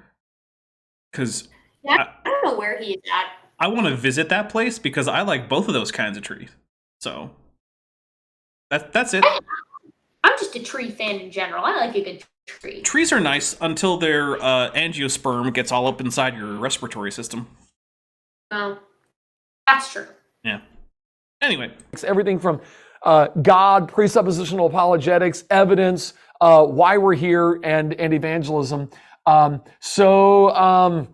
I tell you what we'll do. If you're watching this and you want to win a free copy of this book and have it shipped to you, all you have to do is comment, put something in the comments where you're located right now or where you're from or what city and what state would we be shipping this to. Just give a city, state, don't put your address in there. But you do that and... Okay, by the way, guys, chances are this offer is closed, so I would not give them anything because that'll just sign you up for their mailing list. We will, by the end of... Sorry. I said I wouldn't sign up for the mailing list. No, goodness, no. By the end of this, we will pick you, choose some winners, and let you know who is getting copies of his new book, On the Origin of Kinds. So thank you. And to all of our partners out there, man, I see you guys on here live with me. So glad you guys are hanging out. Really, really happy to have you. If you're not a partner, Creation Today just wants to turn people's stumbling blocks into stepping stones on their journey to Christ, and we do that in a variety of ways. And one of the ways is through these conversations that we get to have with guests right here. All right, Doc, you gotta tell me a little bit about your journey because you weren't always on this side of the religious spectrum or the worldview spectrum, were you? I'm sure after careful study of the tricuspid nature of molars, he realized that evolution just couldn't be true, despite the fact that tricuspid molars is a diagnostic characteristic for apes. Yeah, this would be what we would call a classic. So, okay, guys, if he cites non-scientific reasons for becoming a Christian and then later becoming a young Earth or creationist, we're going to take a drink for a fulfilled prediction. I can't talk. I've had too much beer, darn it. Which, by the way, if you want to continue to see me become drunk, join the Patreon or the membership on YouTube, and I'll probably be drunk watching Power Rangers with the boys later on. Oh yeah, brother. I wasn't. So, as an Italian, I grew up Roman Catholic. And as an Italian Roman Catholic, what that means is we went to church more for weddings and funerals than we did on Sundays. But was that a joke? I guess it was a joke. It didn't land with me. I'm going to take a drink. You have this. Yeah, I think it was meant to be a joke. Okay. I mean, I do know a lot of Catholics who are very occasional churchgoers, but my next door neighbor, who was Catholic, was a deacon at the Catholic church literally the next block over, and he went every single week and for every holiday. So, this is Fee and Bean. Yes, I am sorry about that. Although I do tend to use that term rather broadly. Sorry about that. But, yeah. Have this knowledge of God, and then you go out, you go about your life as a pagan, and that's exactly what I did through high school, college, and dental school. Okay, I'm gonna have to go ahead and say that being a sort of only loosely practicing Christian is not what being a pagan is. Paganism is its own issue with it too. Yeah, paganism is its own collection of religious positions and beliefs. And it's not just sort of not being very Christian. So unless you were off worshiping pagan gods, no, you weren't being a pagan. You might have been not a very good Christian, but that's not the same thing. It feels like it's meant to be a dig, which is just kind of lame, Yeah. And a dig at pagans, presumably, which I know some very lovely pagans. I also know some less than lovely pagans, but that's true for a lot of groups. It turns out people are people. Weird, right? Shocking. Yeah. And it wasn't until a few years after dental school that God had opened my eyes. I mean, for several years, he was drawing me. I had this sense when I came out of dental school that, I want to get married one day. I want to have kids, and maybe I ought to start thinking about church again. So yeah, it wasn't the science. So we'll take a drink. As always, I am floored. Yeah, shocking. And KH says, did he say dentist? Yeah, he is a dentist, according to both this right here and his bio on AIG, which lists his first credential as over 500 hours of self-study in creation science, and then also continuing education in dentistry and a DDS. Those are like the second and third points. It's just not a great sign. Yeah. Oh, and look, man, if I had a doctorate in dental science, which would be great, right? Not knocking that at all. Dentists are very important, and it takes a lot of work to become a dentist. I mean, a lot, right? Yeah, dentists are certainly vital. Yes, and highly, highly trained. However, putting doctor in front of your name on a book about general biology and evolutionary biology, it kind of implies that that's what your doctorate is in. I don't know very many dentists, to be quite honest with you, that could tell you very much about cell biology or natural selection. They'll tell you everything you need to know about teeth. I just don't know very many dentists. Yeah, but that's their job, right? Like, right, yeah. It's sort of like, I don't know a whole lot of auto mechanics that are experts on, like, relativity. But yeah, nor why do would I, they be? right. Why would they be? That's not their job. Why would they be exactly, yeah. All right. But then again, I guess you could say, well, why am I such a well-informed guy on dinosaurs? And the answer is, like, I don't know, I read a lot. Shut up. One of these days, and Sorry. You're allowed to be an enthusiast. I am. But also, Dapper isn't around here saying, you know, I'm about to overturn the foundations of Mesozoic fauna. It's like, oh, you thought you knew the Jurassic era. Well, hold up. Cool. All right, here we go. and he started to draw me near him. And of course, it was through conviction of sin that I had gotten saved. But here's what's interesting. This is where the journey really began for me. Is the first couple years after getting saved, I'm learning a ton about the Bible. I'm devouring the Bible, enjoying it all. But in the back of my mind, because I'm a professional dentist, because I was raised in an evolutionary worldview, there's this thing in the back of your mind that says, you know, I love the Bible, I believe the Bible, but maybe not the beginning of Genesis.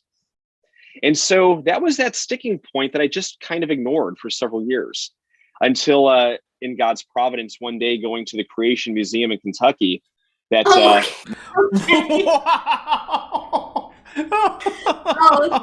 I don't. That was so stupid. I'm just taking it. I'm polishing off this beer.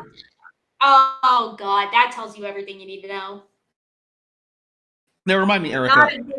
Not a good sign. If there is there like a review or something of the Creation Museum that you could point people to?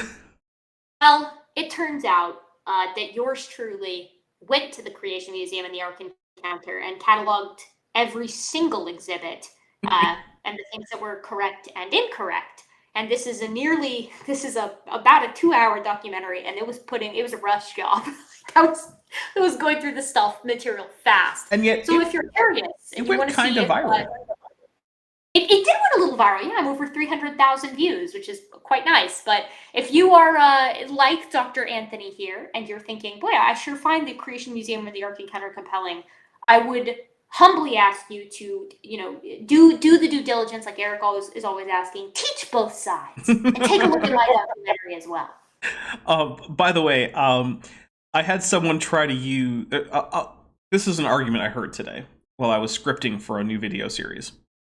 You see, Noah could have kept dinosaurs on the Ark perfectly well, and as evidence, you'll see that Ken Ham has put 2 model sauropods in his Ark. Oh, that proves it. There you go. I mean, that proves it, doesn't it? I don't know why you have any questions. Ken Ham managed to get those model sauropods in there just fine, so problem solved. Isn't it quite interesting? Just to pause and take a moment, right? Dapper and I have interacted with several young Earth creationists, and there are 3, as we mentioned earlier, that are quite excellent. They do good work, I would say. I believe Dapper would concur. And I cannot say that I've ever witnessed any of these 3 individuals ever being dishonest, which is, that's awesome. That's what you want. But that being said, I only know the position of 2 of these individuals, and 2 of the 3 are not fans of the Creation Museum or the Ark Encounter. And I would imagine, given the associations of the 3rd, that they are not either, which is quite interesting. It sure does seem like there's a correlation between being honest and disliking the Creation Museum. It could be because they are perhaps being a bit dishonest in some, or I would propose most, of their exhibits. Professional young Earth creationists being dishonest? Erika. If I were wearing pearls, I would Dapper. clutch them. I know, Dapper. I'm really putting out the controversial takes. All right, here we go. My mind was completely flipped upside down. Literally telling my wife, by the time I got done walking through the history, the world history section. As someone with a history degree, I am currently shuddering. Just to let you know. You wouldn't like that section, Dapper. Goodness. Are there sections I would like? More. The history section doesn't have any fun dioramas, so it's wrong and not fun. Oh, lame. It doesn't even have a homophobic video game? No, and I don't know. I don't even know if you could satirically make something funnier than the homophobic video game. I've never seen anything like it. Sure, you could. You could make it an actual video game. I suppose you could. It would be funnier if that were the case. It's very tone deaf. I got to be honest. And I find it very funny that the downfall of society is led, amongst other things, by the gays, evolution, and divorce. So it's like, I mean, and I know that there are folks out there who aren't keen on those things. I would vehemently disagree with them. But with that being said, right, like I don't even know how you could reason that these three things are the downfall of the world. That just kind of boggles the mind. Well, I mean, Erika, if everyone gets divorced, then that's all I got. Here we go. By the time I got done talking with Dr. Jason Lyle for about an hour, I walked out of that museum with... You talked to Jason Lyle for an hour? Oh my goodness. What makes this up? Oh, okay, I'm going to first take a drink, and then I'm going to try and compose myself enough to talk about Jason Lyle for a little bit. Dapper does know Lyle better than I do, for sure. For $5, Silver Harlow says, as evidence, I cite the documentary Night at the Ark Encounter. This is true. Night at the Ark Encounter is actually the superior documentary. Yeah, you should all go watch that. My goodness. Imagine making a parody of a film from, what was it, 2005 or something? No, Dapper, it doesn't make any sense, okay? Listen, I don't know who that is for. Because I don't either. The people who were kids when Night at the Museum or its two sequels came out are currently adults. Yep. At the same time, Eric Hovind markets this like it's a fun romp for children. So it doesn't make any sense. Who is the movie for? Maybe his kids are really into... Maybe his kids just happen to be really into Night at the Museum because, Eric has that on DVD or something. And so he just thinks it's still popular with the kids. I honestly I can't even begin. There's so much to unpack with the pathology of utilizing Night at the Museum. You could have picked so many different things. I don't understand it. Yeah. And I don't think I ever will.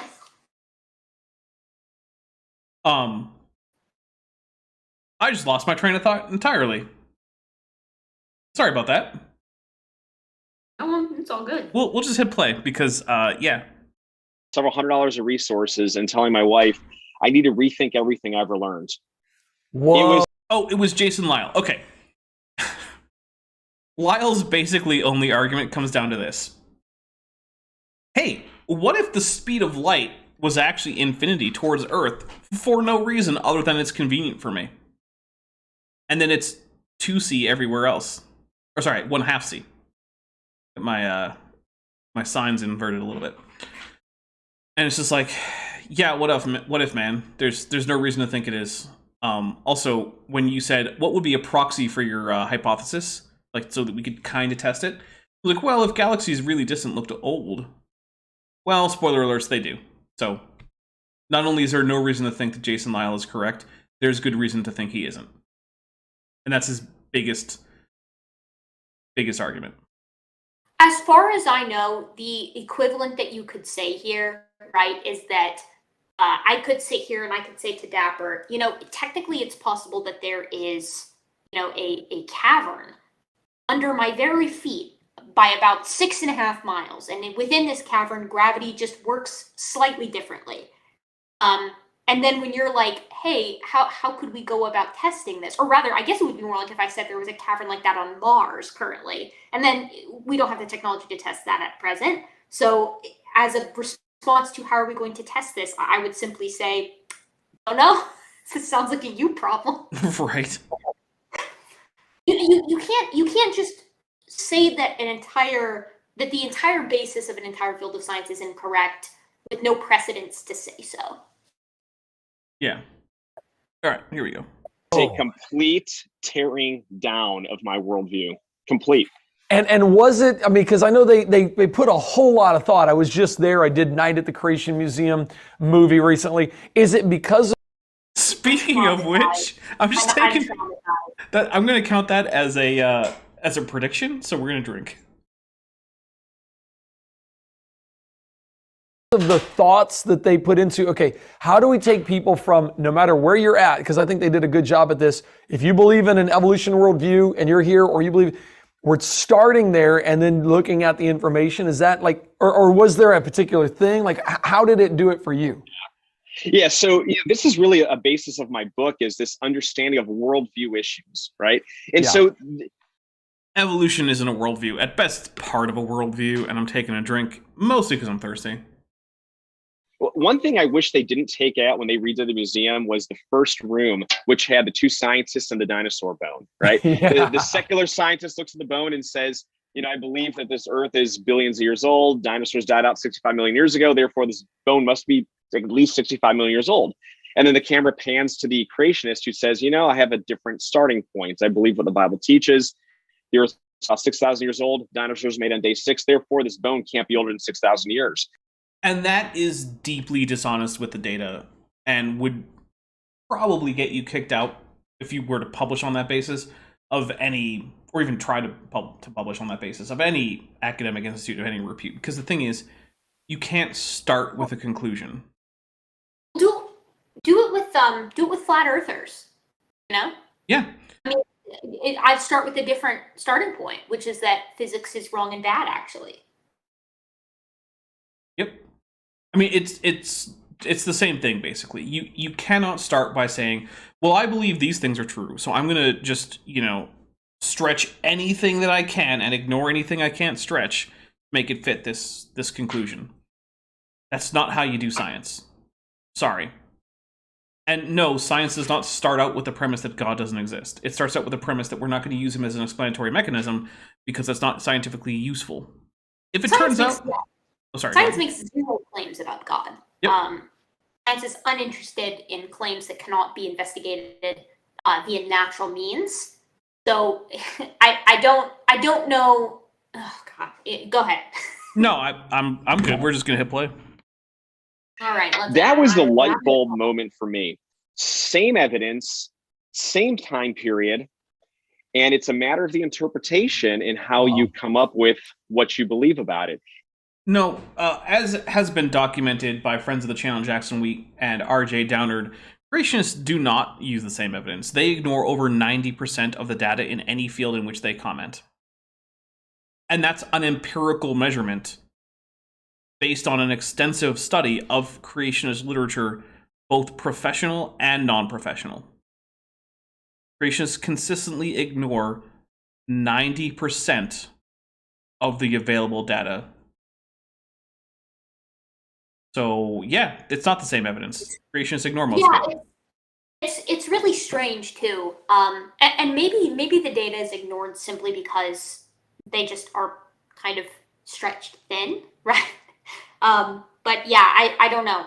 There's a lot of issues that I've not seen answered.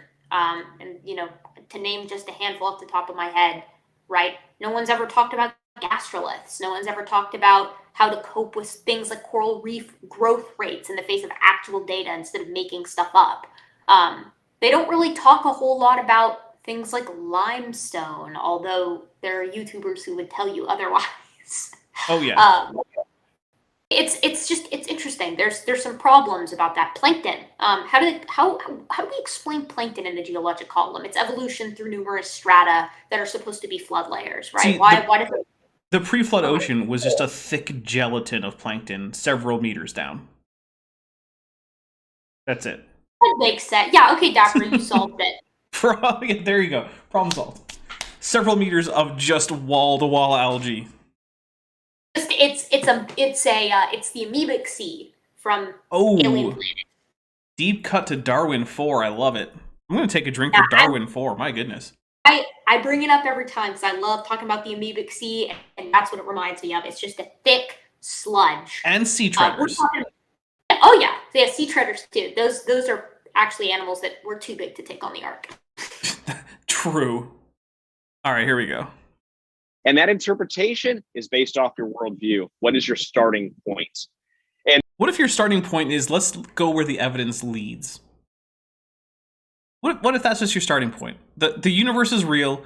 My senses are approximately accurate interpretation of it. And physics doesn't just change willy-nilly. Go. And see where we get. Oh, right. We get to modern science, which includes evolution. Got it. Boy, that one is the one that really nailed me right when you walked into the museum. And then you start walking through the museum and I'm like, wait a minute, why have I not read about that? Why have I not read this? Why haven't I seen this before? I mean, I had all these years of science. I was a math and chemistry double major, right? And why had I not seen any of this stuff? And so, as we talked earlier, Eric, if you took the average school child and you put creation evidence and secular science and say, hey, what do you think is more plausible? Nobody would choose that we came from a monkey. It would not. Oh my God, Frank. Yeah. Which is more plausible? The observed phenomenon of evolution and the verifiable fact that humans share genetic commonalities with monkeys that have no reasonable way to get there as a result of separate ancestry, like, common ERVs and other retroviral insertions. And broken gene. Oh, sorry, go ahead. I was just gonna say I beat this topic to death on my channel.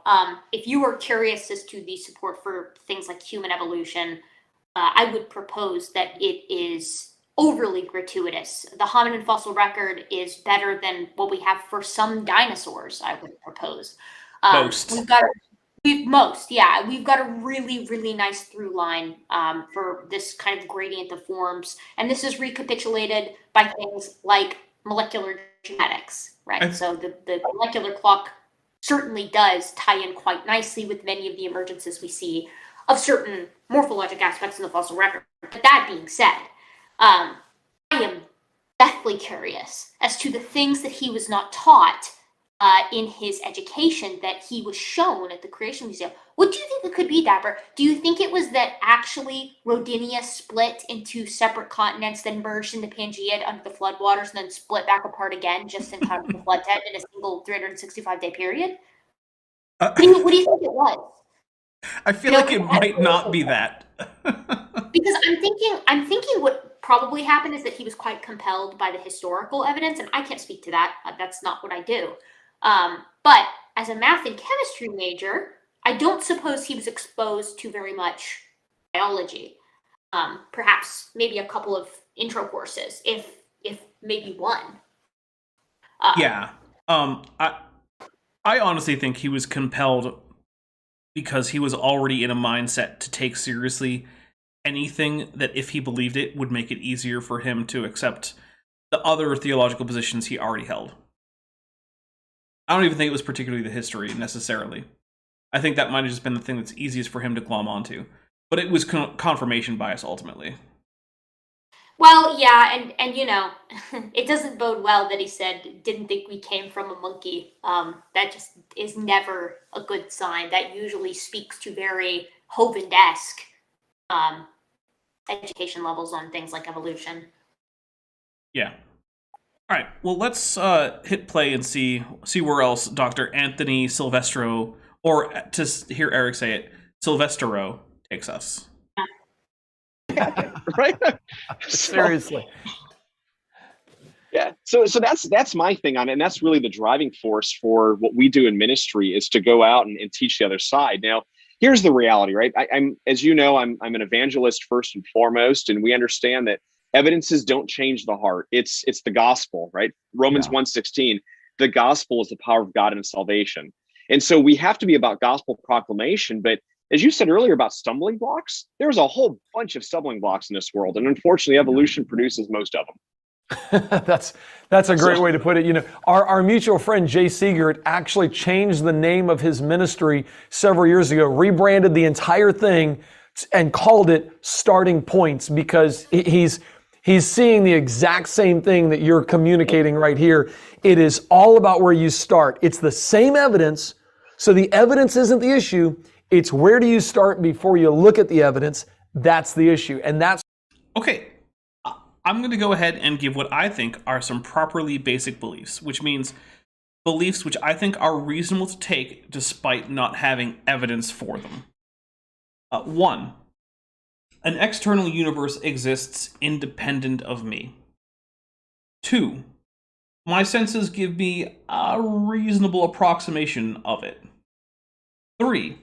That universe operates according to principles that are not likely to vary fundamentally over time or across space. What do you think, Erika? Boy, Dapper, that sounds quite reasonable. to Right? me.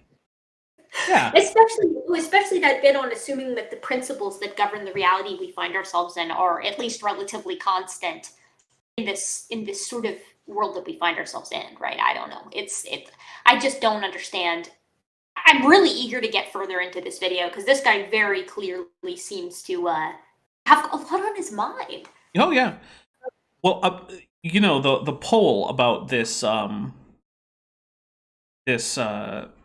book being on my Amazon wish list, yes, heavily won. So apparently after this, I'm now obligated to go put that on my Amazon wish list. Well, Of you'll course. probably get it, and you might have to go through it. Boy, Ooh, I'd be okay with that.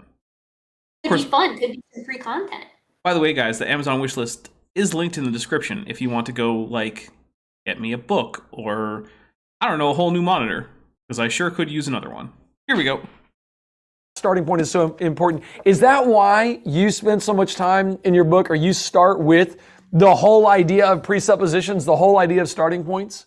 Absolutely, because it is about the starting points. And so the beginning of the book is about worldview issues. It's about origins from a biblical perspective. And then we start working through everything else. And of course, the highlight of the book is the gospel proclamation right in the center of it. Okay, take me real quick from, and then I want you to get into the book, and I want you to just give us some of the content, some of the meat here. But real quick, there's people watching. By the way, if you just joined us, we're going to be giving away copies of his book today. All you have to do is comment where you're at right now. So just comment wherever you're watching. If you're on the Genesis Movie Facebook, or the Eric Hovind Facebook, or Creation Today Facebook, or Creation Today YouTube, or the Dapper Dino. Oh, yeah, I'm sure they have a channel. By the way, guys, that includes here, so feel free to comment here, like Eric told you to. Also, I'm seeing like 20-something people haven't hit like. What's up with Shame that? on You, how dare you? Shame on you. Yes. I guess podcast listeners, you're out on this. Just comment where you're from, and we're going to be sending out several copies of his book. And I've asked them to. Okay, don't necessarily comment where you're from on my video. Just comment anything. I don't really want you guys to have to dox yourselves. Here we go. Autograph them. That's going to make it more valuable. I promise 100 years from now, you're going to be rich because of that. It's a great book. But I'm sorry, what was that? I said 100 years from now, you're going to be dead. True. Well, there might be a few people listening who might not be. There might be like an 18-year-old listening who's going to make it to like 118 or something. I'm just going to press a big ol' X to doubt on that one. Yeah, probably. Also, no 18-year-olds watch my content according to YouTube. Damn, really? That's Yeah. kind of surprising. Yeah, I skew heavily to the 30-something to 40-something, and also the 20-something to 30-something range. Huh, I don't even know my analytics. I should probably know that. I mean, they are listed for you on your YouTube page, or your YouTube control panel, or whatever it's called now. Yeah, I definitely need to check it out. You do. I still, though, I'm going, okay, take me from brought up with evolution, brought up with that worldview, and a trip to the Creation Museum makes you go, oh my goodness, it's all about the starting point. And how long did that shift, and what all was that like change? Because that's a complete flip. That's a complete change from I'm an evolutionist to, oh my goodness, God's word is true. I don't believe evolution. Now, I'm going to point out it's a shift from I'm a Catholic to now I'm a Protestant to now I guess I'm a young earth creationist. It's not exactly And also from I'm a dentist and I have had no formal education or very little formal education in evolutionary theory to, boy, I guess that does sound kind of silly. Mm-hmm. not only do I not believe evolution, I don't buy the millions of years now either. I mean, there's some big stuff in there. Can you walk us through any little pieces of that and then jump into Yeah, absolutely. So here's what I tell people that where their kids go to public school. It's if a kid walked into high school biology class with no presuppositions, it's impossible, but let's say it happened. They walk into a high school biology class where the teacher just springs on them one day, hey, by the way, you came from something like a chimpanzee. Okay, I'm going to take a drink because I hate that, and I think Erika will agree with it. It's horrible and stupid, but give me a second. Yeah, I mean, you know, I've been pretty clear on my channel about how I feel about the you came from something like a chimpanzee. You know, I mean that could mean a whole host of things. That could mean with a lot of young Earth creationists, it tends to mean a chimpanzee, but 7 million years ago. Mm-hmm. There is no support that we came from anything that was a knuckle walker. In fact, there's not even support that we came from something that was suspensory. The only Miocene apes that we know of over the course of 20 million years to 7 million years ago, and this is covering dozens with an S at the end of species, from proconsul, Limnopithecus, Dendropithecus, up through the Middle Miocene, Gracopithecus, Oranopithecus. I could just go on and on and on and name them all, because that's what my dissertation is on. What? And they're all pronograde, palmograde, arboreal quadrupeds.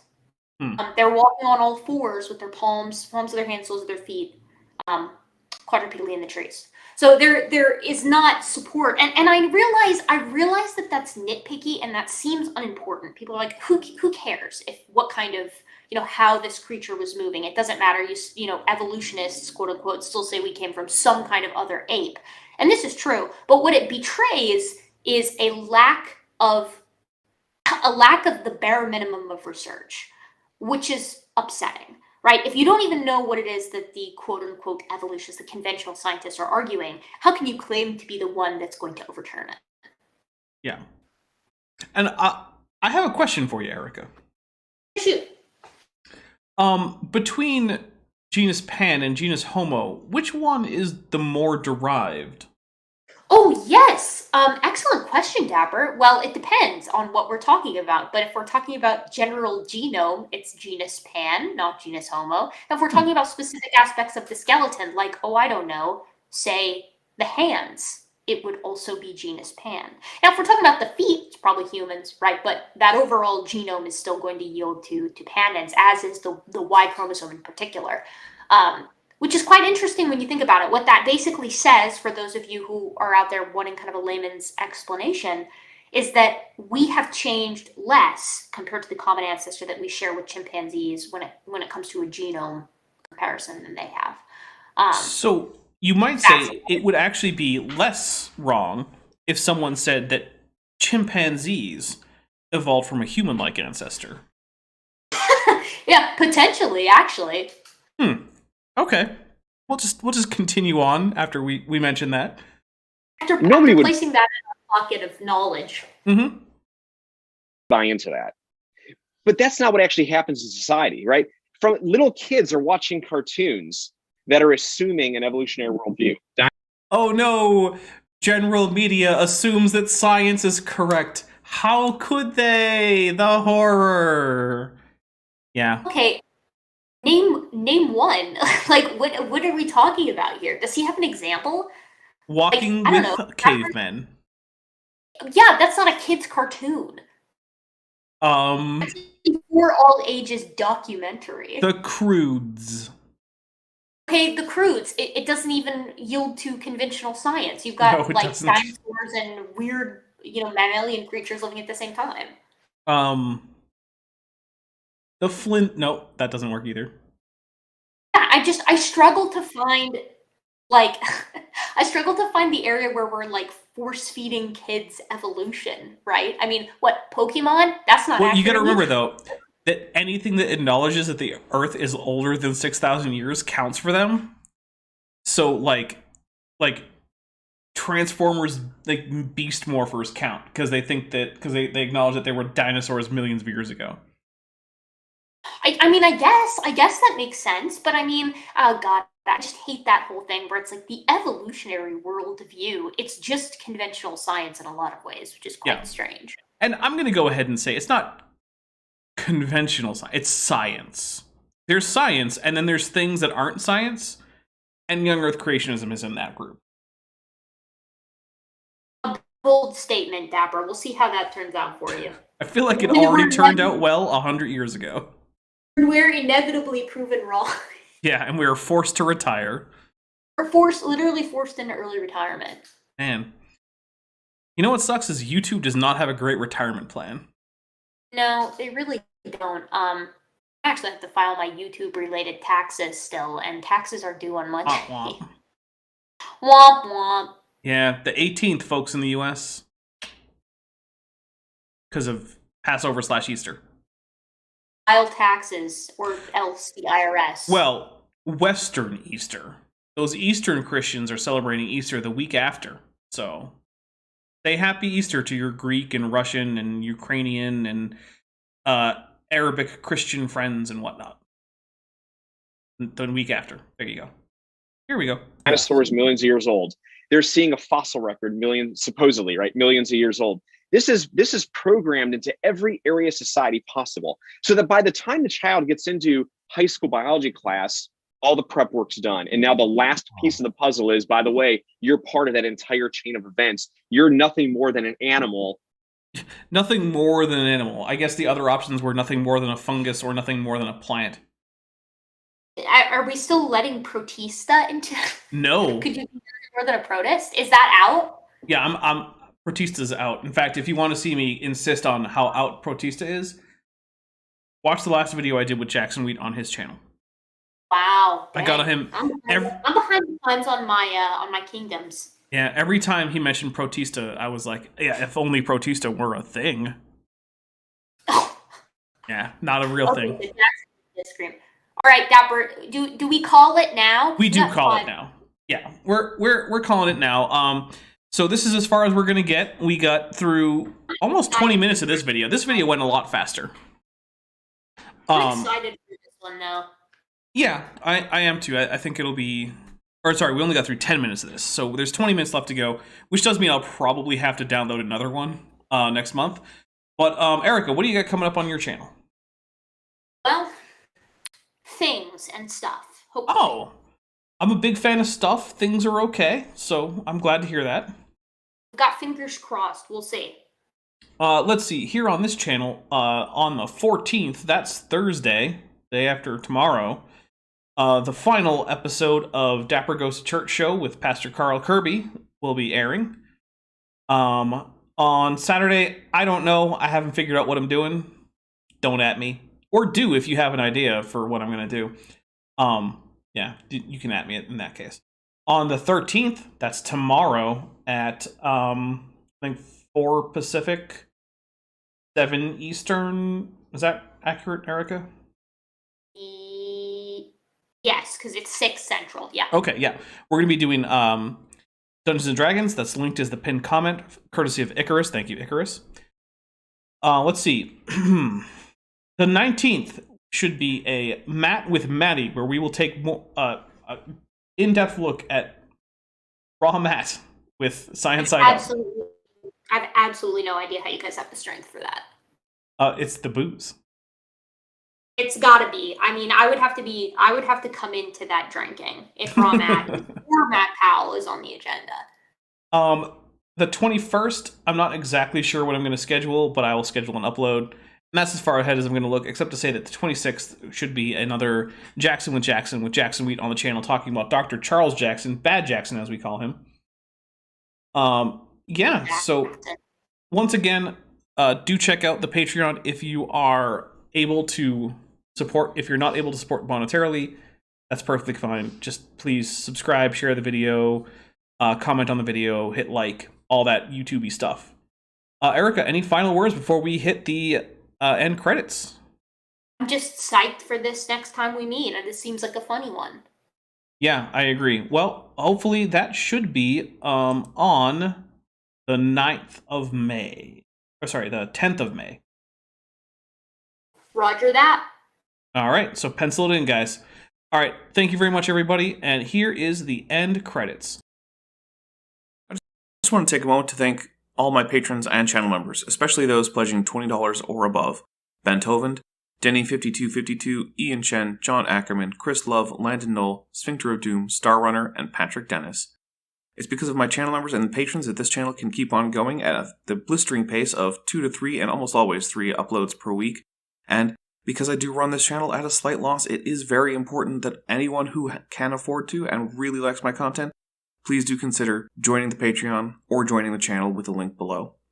Patreon link is in the description. On Patreon, you can join at a 10% discount if you join for an annual subscription.